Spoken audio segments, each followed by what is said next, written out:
안녕하세요. 차별화된 변호사 성정모입니다. 제가 올린 그 유튜브 채널 중에 이제 구독이 제일 많은 것 중에 하나가 아마 재혼과 그 연금, 이 부분이 많을 것 같은데요. 생각보다 이 부분에 대해서 사람들이 관심을 굉장히 많이 갖는 것 같더라고요. 제 블로그에도 그 부분에 대해서 관심을 좀 많이 갖는데, 최근에 이제 하급심 하나 판례가 있어가지고 제가 설명드리겠는데요. 혼인관계, 실질적인 혼인관계가 5년 이상이고, 그 다음에 이제 배우자였던 사람이 노령연금 수급권자, 우리나라에서 노령연금 수급권자가 되려고 하면 국민연금법에 그 60세가 넘어야 됩니다. 그리고 그 다음에 이제 배우자, 이혼한 배우자가 내가 60살이 되었을 때, 보통은 이제 남자가 조금 나이가 좀 더 많고 일반적으로 여자가 조금 나이가 적기 때문에 남편하고 이혼을 했는데 남편이 노령연금 수급권자라고 해도 내가 노령연금 수급권자가 돼야만, 60세가 되어야만 이 남편의 노령연금의 절반을 받을 수 있는데, 그게 분할연금 수급권입니다. 그래서 이제 지금 제2 베이비 부머 세대, 64세에서 74세, 요 세대가 지금 은퇴 시기지 않습니까? 그리고 거기가 거의 970만으로 우리나라에 거의 1000만에 가까운 사람들이 있기 때문에 이 사람들은 곧 노령연금을 받는 상황이고, 그 다음에 우리나라에서는 황혼 이혼이 조금 많기 때문에 이 사람들이 굉장히 관심을 가질 분야도 아마 그 분할연금 수급권이 아닌가 싶은 생각이 듭니다. 저도 이제 여변호사다 보니까 어쩔 수 없이 처음에 변호사 할 때부터 이혼 사건을 좀 많이 했어요. 근데 이제 저는 주로 의뢰인이 여자이기보다는 남자인 경우가 많았습니다.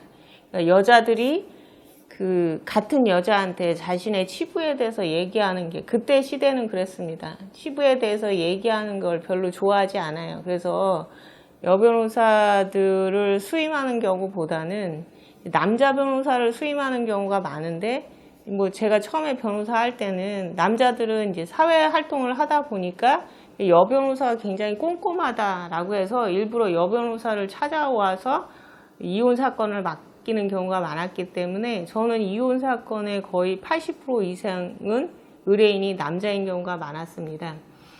이러다 보니까 이제 이혼 사건은 자연적으로 많이 할 수밖에 없었는데요. 보통 제가 이제 경험적으로 보거나 아니면 판사님들이 이렇게 논문을 쓰신 걸 보면은 보통 결혼하고 5년 내에 이혼할 확률이 굉장히 높습니다. 왜냐하면 그 5년 이내면 보통 자녀를 출산을 하잖아요. 그러면 자녀를 출산해서 육아하는 과정에서 굉장히 힘들잖아요. 그러다 보면 부딪히는 경우가 많거든요. 그러니까 그걸 극복을 하지 못하고 이혼하는 케이스가 좀 많았어요. 그리고 이제 혼인 기간이 이제 한 20년, 30년 되면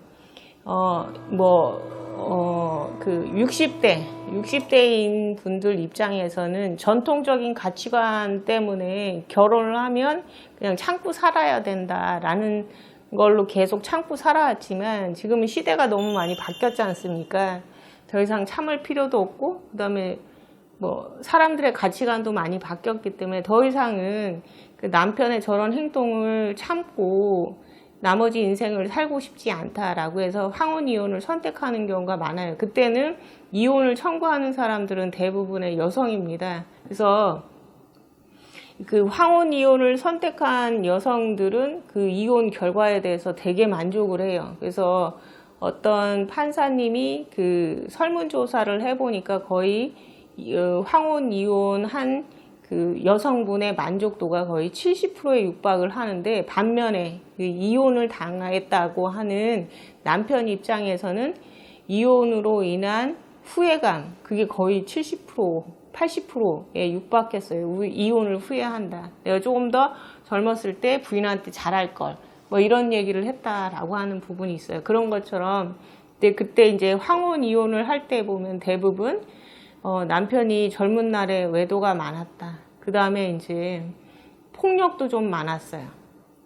그런 것도 있었고, 그 다음에 생각보다 굉장히 부인한테 인색한 경우도 굉장히 많았어요. 그러니까는 부인이 집에서 살림을 하니까 이제 아주 그 최소한의 생활비만 주는 거예요.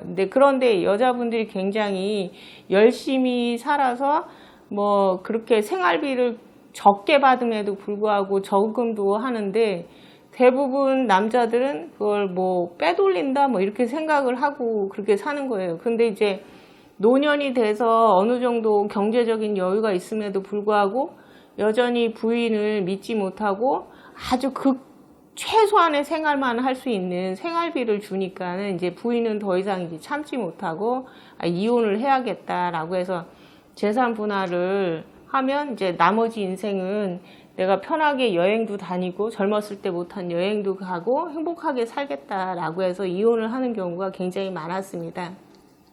이 사례도 그렇습니다.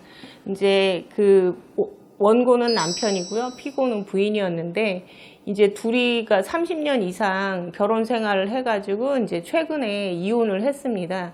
근데 남편이 이제 이혼을 함에 있어서 이제 재판상 이혼은 하지는 않고 둘이 협의 이혼을 했어요. 근데 협의 이혼을 하면 이제 30년 이상 살았으니까는 이제 재산이라고 하는 부분을 분할을 해야 될 거 아니에요. 그래서 그 협의 이혼 약정서를 만들었습니다. 그리고 심지어 공증까지 받았어요. 굉장히 좀 나름대로는 철저하게 계산을 해서 그 협의 이혼을 하는데요. 이제 보통 이렇게 약정서를 작성할 때는 뭐 원고와 피고는 이혼한다. 그 다음에 이제 뭐 보통은 이제 남편 명의로 부동산의 소유권을 갖고 있는 경우가 많은데, 그거를 이제 일부는 부인한테 이전을 한다라고 해서 그걸 이혼을 전제로 한 재산 분할을 목적으로 소유권 이전 등기를 한다라고 해야만 이제 세금에 있어서 혜택을 받을 수 있지 않습니까? 매매가 아니니까.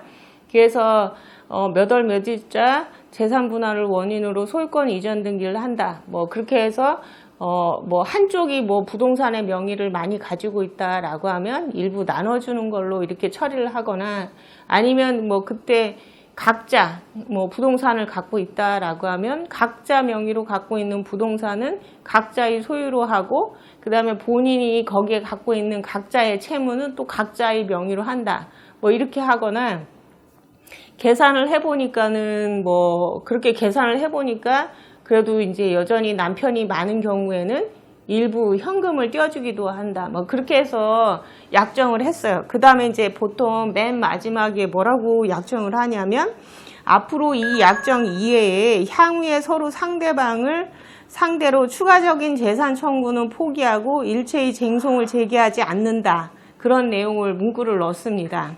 그렇게 해서 공증까지 받아서 협의 이혼을 했어요. 그런데 이제 그때 당시에 이미 남편은 노령연금 수급권자였거든요. 근데 이혼하고 난 다음에 이제 부인이 공단을 상대로 해서 이 남편하고 실질적인 혼인 생활이 5년이 넘었다. 그리고 남편이 노령연금 수급권자이다. 그리고 내가 이제 60세가 됐다. 그러니 남편한테 가는 그 노령연금의 절반을 나한테 달라라고 해가지고 부인이 노령연금을 수령하게 됐어요. 근데 어느 날 이 남편이 보니까 내한테 매달 오는 노령연금이 절반만 들어온 거야. 그래서 왜 그러나 봤더니만 부인이 절반을 타고 갖고 간다라는 걸 알고서는 깜짝 놀라서 부인을 상대로 해서 뭐라고 얘기를 했냐면, 이 협의 이혼 약정서를 할 때 부인이 그 노령연금 수급권을 포기했다. 그럼에도 불구하고 부인이 공단으로부터 내 노령연금 절반을 가져갔으니까 그건 부당이득이다. 그러니 그거 내놔라 라고 하는 거 하고, 그 다음에 내가 그 부인이 노령연금 수급권이 없다, 분할연금 수급권이 없다는 걸 확인을 해달라. 그래야 내가 그걸 공단에다가 제출을 해서 공단으로 하여금 저 여자한테는 그 분할연금 수급권이 없으니까 앞으로는 그거 다 나한테 달라라고 할 수 있지 않겠느냐라고 해서 부당 이득하고 노령연금 수급 청구권이 없다는 확인을 해달라는 소송을 했습니다. 그러니까 어떻게 됐을까요? 하급심 판례가 원고의 청구를 기각을 했습니다. 남편의 청구를 받아들이지 않았다는 거죠. 뭐냐면 이혼 배우자의 분할연금 수급권은 민법상 이혼을 하면서 재산분할 청구권하고는 전혀 별개인 이혼 배우자의 고유한 권리다. 그렇기 때문에 함부로 그 배우자의 권리이기 때문에 함부로 그게 뭐 포기하거나 아니면 포기했다라고 단정할 수가 없다. 물론 국민연금법 제 64조 2에 특례 조항을 둬서 재판상 이혼을 하거나 아니면 협의 이혼을 할 때 분할 비율은 원래는 협의가 안 되면 균등 분할입니다. 5대5예요. 혼인 기간 동안. 그런데 재판상 이혼을 하거나 아니면 협의 이혼을 하면서 비율을 달리할 수가 있어요. 왜냐하면 뭐 이럴 수도 있잖아요. 내가 지금 현재 현금은 없고 부동산만 많이 있어. 그래서 내가 그냥 부동산 다 가질 테니까 네가 분할연금에 있어서 원래는 5대5지만 뭐 7대3을 가져가. 아니면 뭐 내가 혼인 중에 연금을 굉장히 많이 넣었어. 내가 뭐 직장 생활 하면서 그러니 내가 7 가질게 너는 3을 가. 뭐 이렇게 협의할 수도 있는 거 아닙니까? 그래서 그 분할 비율을 협의할 수도 있고 아니면 연금 수급권을 포기할 수도 있어요. 내가 지금 너한테 거액의 그 금액을 재산 분할로 줄 테니까 연금권은 나한테 다 달라. 이렇게 할 수 있잖아요. 그러니까 당사자 사이의 협의 부분인데 그거는 각자의 고유한 권한이기 때문에 그 부분에 대해서는 명시적으로 합의하라라고 하는 거예요. 그러니까는 재판상 이혼을 함에 있어서도 재판상 이혼이라고 하는 게 판결문처럼 주문 서로 뭐 어쩐다 이렇게 할 수도 있지만 재판상 이혼을 하는 과정에서 서로 이제 재판 빨리 끝내고 종결하는 측면에서 조정이 이루어지는 경우도 있거든요. 그때 뭐 연금 수급권에 관해서 협의해서 포기를 하거나 분할 비율을 따로 정할 수도 있고 이렇게 재판상 이혼까지 안 하고 서로 협의 이혼을 하지만 그때 포기하거나 분할 비율을 따로 정할 수 있는데 그런 거 자체가 모든 게 명시적으로 이루어져야 된다. 그러니 약정서에 향후 그 뭐 재산적 청구권을 포기한다. 그 다음에 어떤 소송도 제기하지 않는다. 라는 그 뭐 뭉퉁거려서 하는 말 가지고서는 이 부인이 자신의 재산 그 분할연금 수급권을 명시적으로 포기했다라고 하거나 아니면 자기한테 불리하게 비율 약정을 했다라고 법원이 판정해서는 안 된다라고 판단을 한 것입니다. 그러니까는 이제 이혼을 고민하는 분들, 그 다음에 이제 혼인 생활이 길고 그래서 분할연금이라고 하는 거 이제 이게 100세 시대에 굉장히 중요한 부분이지 않습니까?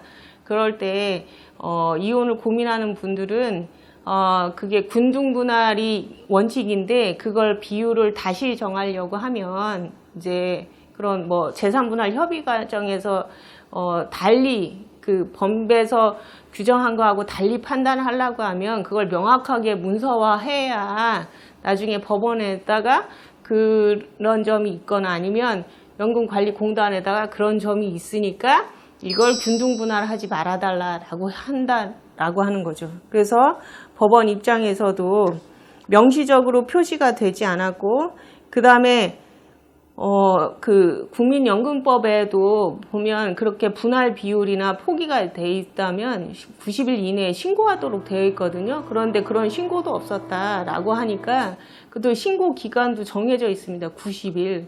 그러니까 그런 일이 있다라고 하면 관련 규정을 정확하게 숙지를 해서 그 불이익을 받지 않도록 해야 된다라는 측면에서 오늘은 협의 이혼 시 향후 재산 청구 포기 약정을 분할연금 포기 약정으로 볼 수 있을까에 대해서 하나의 콘텐츠를 마련했습니다. 이하 궁금한 사항이 있거나 아니면 문의 사항이 있으면 댓글을 달아주시거나 연락 주시면 자세히 설명드리도록 하겠습니다. 이상 차별화된 변호사 성정모였습니다. 감사합니다.